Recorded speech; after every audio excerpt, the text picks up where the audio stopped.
Hi students, good afternoon. दोपहर का समय है, गुड आफ्टरनून बोल दिए थे। इसके लास्ट वाले लेक्चर के वीडियो में हमने डिस्कवरी ऑफ कैथोड रे या ओवरऑल हमने डिस्कवरी ऑफ इलेक्ट्रॉन की बात की थी। डिस्कवरी हो गई थी। अगर आप वीडियो को नहीं देखेंगे तो एक बार उसको देखेंगे तो ज़्यादा बेहतर समझ में आएगा। हम लोग जिस टॉपिक की आज बात करेंगे वो ये है कि कैथोड रेज के अंदर क्या क्या प्रॉपर्टी होती है। कहने का मतलब कि कैथोड रे के पास क्या गुण है, उस गुण को थोड़ा सा समझेंगे। बहुत ज़्यादा पॉइंट नहीं है, लेकिन जितने हैं तो वैल्यूएबल और अपने आप में क्या कहते हैं कि थोड़ा सा इम्पोर्टेंट कह सकते हैं।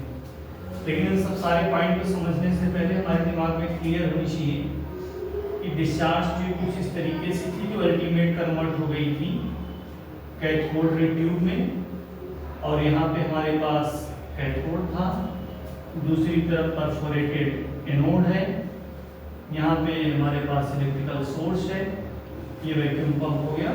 ओवरऑल कैथोड रे निकल रही है। अब इस कैथोड रे पे हम फोकस रहेंगे। हम डिस्कवरी की बात यहाँ नहीं कर रहे हैं, हम यहाँ फोकस रहना है कि हम इसकी प्रॉपर्टी को समझें। प्रॉपर्टी को समझने के लिए क्या है, पहला पॉइंट थोड़ा सा अगर हम केयरफुली वॉच करें तो केयरफुली वॉच करने पे हमें ये समझ में आएगा कि कैथोड रे की ओरिजिन कहाँ से है, सोर्स। इसकी सोर्स क्या है, यही हमने लिखा था कि कैथोड है, ये कैसा है, नेगेटिव। तो कैथोड रे स्टार्ट फ्रॉम कैथोड, मतलब निकली कहाँ से, ओरिजिन ऑफ पॉइंट या origin of source cathode plate से, और गई कहाँ, टुवर्ड्स किसकी तरफ, एनोड की तरफ, मतलब एनोड की तरफ आई। ये हमारा क्या हो जाएगा, एनोड, जो कि कैसा है, नेगेटिव, पॉजिटिव चार्ज। ठीक, इस तरीके से कुल मिला जुला के इस पॉइंट से हमें ये मिला कि कैथोड रे की ओरिजिन ऑफ पॉइंट क्या है, कैथोड, और एंडिंग पॉइंट जो जाके जहां पे फिनिश हो रही है वो पॉइंट कौन सा है, एनोड। ठीक, तो ये तो इसके ओरिजिन के रिस्पेक्टफुली हो गया। दूसरा पॉइंट इसका क्या बता रहा है, these rays themselves are not visible। अब इस पॉइंट का क्या मतलब है कि इस रेज को ऐसे ही अगर कह दिया जाए कि देखो और देखने के बताओ कि क्या कोई रेज निकल रही है, तो ये पॉसिबल नहीं। कब तक, जब तक हम इसके ऊपर यहाँ जिंक सल्फाइड की ऐसे कोटिंग नहीं कर देंगे। जब जिंक सल्फाइड की जैसे ही कोटिंग करेंगे तब हमें पता चलेगा कि यहाँ से कोई रेज आ रही है। अब ये रेज कहाँ से आ रही है, बिसाइड द कैथोड्स, इसलिए इसको हम कैथोड रे कहते हैं। अब आगे की फिगर आएगी, these rays themselves are not visible, खुद से नहीं दिखाई देंगी। कब तक, या इनके बिहेवियर को तब तक हम नहीं पता कर पाएंगे जब तक हम सामने वाली प्लेट के पीछे, मींस एनोड या एनोड इलेक्ट्रोड के पीछे हम फ्लोरोसेंट या फास्फोरेसेंट सब्सटेंस न लगा दें। क्यों, क्योंकि उसके लगाने के बाद हमें क्या मिलेगा, ग्लोनेस नेचर, ये चमक उठेगी, यहाँ चमक आएगी, और ये चमक तभी होगी व्हेन हिट बाय देम, जब ये रे कैथोड रे जाके वहां टकराएगी तब। अब ऐसे कह देते कि अगर मान लो ये नहीं थी तभी तो टकरा ही नहीं होगी, लेकिन जब टकरा रही होगी तो हमने कोई फ्लोरोसेंट या फास्फोरेसेंट सब्सटेंस नहीं यूज किया था, जस्ट लाइक जिंक सल्फाइड। इस वजह से पता नहीं चल रहा था। हमने जैसे इस पे अप्लाइड किया, अप्लाइड करते ही तुरंत ये क्या हो गया, हमें पता चलने लगा कि हाँ सामने से कोई रेज आ रही है। ये इसका सेकंड पॉइंट हो गया। इस पॉइंट से क्या पता चला कि इसमें खुद से बाय सेल्फ विजिबिलिटी नेचर नहीं है। कब तक, जब तक हम उसमें फ्लोरोसेंट या फास्फोरेसेंट सब्सटेंस न यूज करें। तीसरे पॉइंट पर थोड़ा सा ध्यान देते हैं। अगर इस जाती हुई रेज के in the present of electrical field, अगर ये जो रेज जा रही है इसके साथ हम यहाँ मान लो इलेक्ट्रिकल फील्ड या मैग्नेटिक फील्ड अप्लाई कर दें, तो इलेक्ट्रिकल फील्ड और मैग्नेटिक फील्ड अप्लाइड करते ही इसका डायरेक्शन बदल जाएगा। ये तुरंत किसकी तरफ बिहेव करने लगेगा, क्योंकि हमें पता ही है same charges repel to each other, opposite charges attract to each other. तो कैथोड रे अपने पाथ को डेविएट कर जाएगी, और डेविएट करके वो किसके, अप्लाइड जो भी इलेक्ट्रिकल या मैग्नेटिक फील्ड है उसकी तरफ चली जाएगी। तो ये पॉजिटिव की तरफ चली जाएगी। ये पॉजिटिव की तरफ जाना ही इस इस कैथोड रे के नेचर को रिप्रेजेंट करने लगता है कि इसमें कहीं न कहीं कैसा चार्ज है, नेगेटिव चार्ज है। ठीक, इस पॉइंट का ये मतलब है। मतलब क्या कि अगर मैग्नेटिक और इलेक्ट्रिकल फील्ड अप्लाई किया जाए, बिहेव लाइक कैथोड रे, ये कैथोड रे कैसा नेगेटिवली बिहेव करेगा। लेकिन अगर एब्सेंट ये सब सारे फील्ड मींस इलेक्ट्रिकल फील्ड और मैग्नेटिक फील्ड हटा दें, तो फिर ये लाइन हमेशा मतलब ये जो रेज होगी ये हमेशा क्या होगी, स्ट्रेट लाइन में जाएगी। इस पॉइंट को कहीं और मेंशन कर सकते थे, cathode ray always travel in straight line, but condition क्या है, when absent of electrical and magnetic field. जब इलेक्ट्रिकल और मैग्नेटिक फील्ड क्या कर दिया जाए, एब्सेंट। यहां लिख सकते हैं ट्रेवल इन स्ट्रेट लाइन।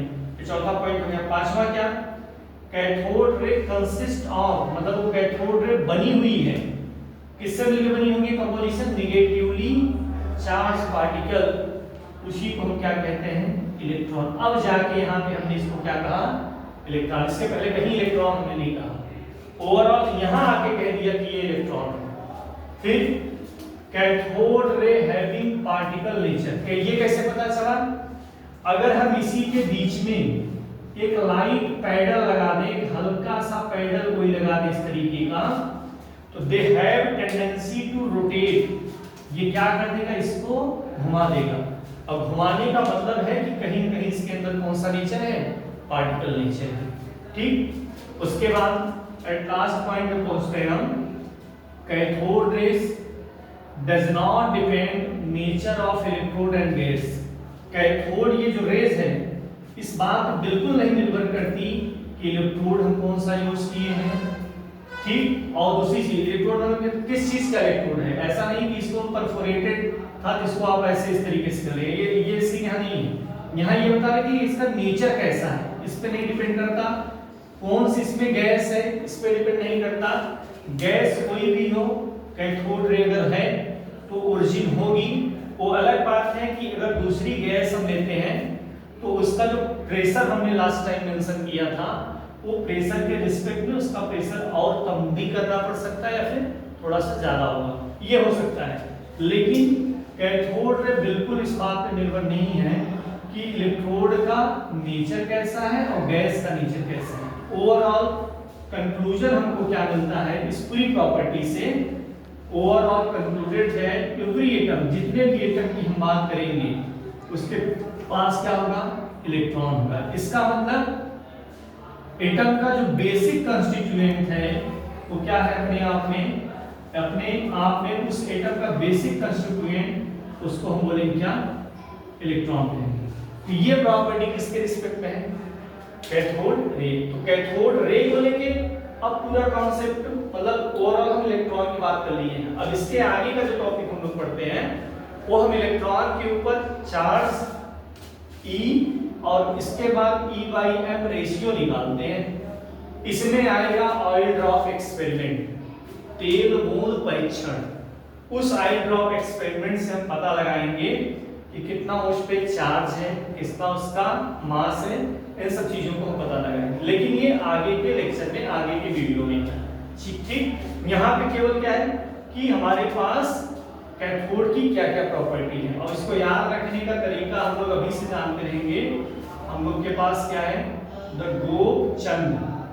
अब द गोपचंद के रिस्पेक्ट में हम लोग जानते रहेंगे TH for the Thomson, E stand for electron, GO for Goldstein, P for proton, CHA for Chadwick, N stand for neutron.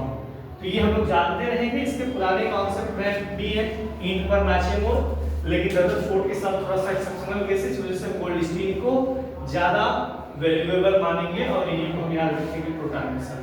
Thank you.